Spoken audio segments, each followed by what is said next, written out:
काल काहीतरी भुजबळ साहेबांना क्लीन चिट मिळाली. आता भुजबळ साहेबांना जर क्लीन चिट मिळाली तर याचा अर्थ भुजबळ साहेब सच्चे आहेत, भुजबळ साहेब सत्यवादी आहेत. माझी तशीच धारणा आहे की ते सच्चे आहेत, ते सत्यवादी आहेत आणि त्यांना क्लीन चिट मिळाली.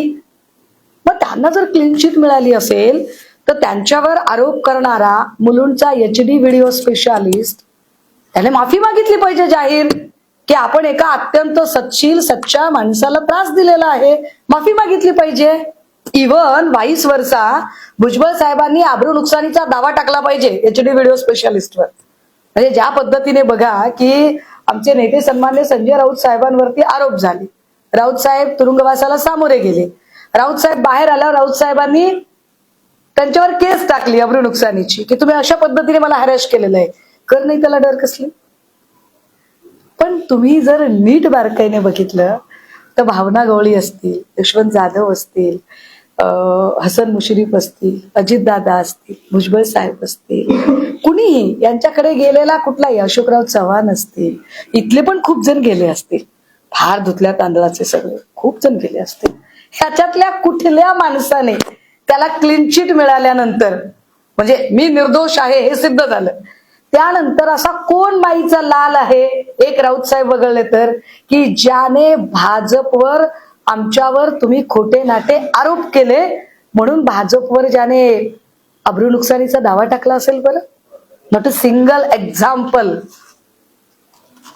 Not only in Maharashtra, in all over India एक असं एक्झाम्पल नाही की जो त्याला नडेल आणि त्याच्यावर केस टाकेल. अर्थात तिकडे अरविंद केजरीवालजी आहेत, ममता बॅनर्जी आहेत, ही काही फ्रंटवर लढणारी लोक आहेतच, सन्मान्य अपवाद आहेत. पण जे भाजपला सरेंडर झाले चौकशांना घाबरून, त्यातल्या एकाही जणाने नंतर चौकशीतनं सुखरूप बाहेर पडल्यानंतर भाजपवर अजिबातच कुठल्याही प्रकारे अब्रू नुकसानीचा दावा टाकला नाही किंवा भाजपच्या नेत्याने अपेक्षा सुद्धा केली नाही की साला तुम्ही माझ्यावर एवढे आरोप केले, तुम्ही मला डॅमेज करायचा प्रयत्न केला, तुम्ही माझं प्रतिमाहनन केलं, तर आता तुम्ही माझी माफी मागितली पाहिजे असं म्हणायला पाहिजे की नाही. त्यांनी एकही जण म्हणत नाही. हे नेमकं काय आहे? इतकी काय माणसं दुधखोळी असतात का?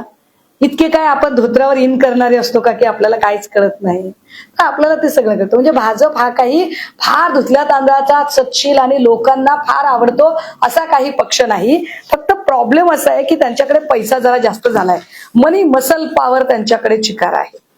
पण या मनी मसलला उत्तर द्यायला आमच्याकडे मेंटल पॉवर नक्की आहे आणि आम्ही ते ताकदीने लढू शकतो. बाकी इथल्या मंत्र्यांचं काय, इथला आता खूप सारी, मला त्याच्यावरती अगदीच पहिल्या दिवशी काही फार बोलायचं नाहीये, परंतु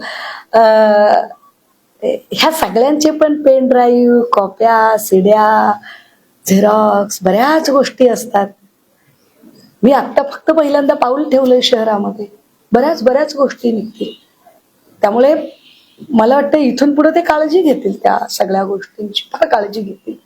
मी सगळ्या पत्रकार महोदयांना, मी फार नम्र माणूस आहे, मी लहान आहे, मी सामान्य आहे, मी काय लय झांकी पँकीवाला माणूस नाही, मी चळवळीतली आहे, मी सडापटिंग चळवळीतला कार्यकर्ता आहे.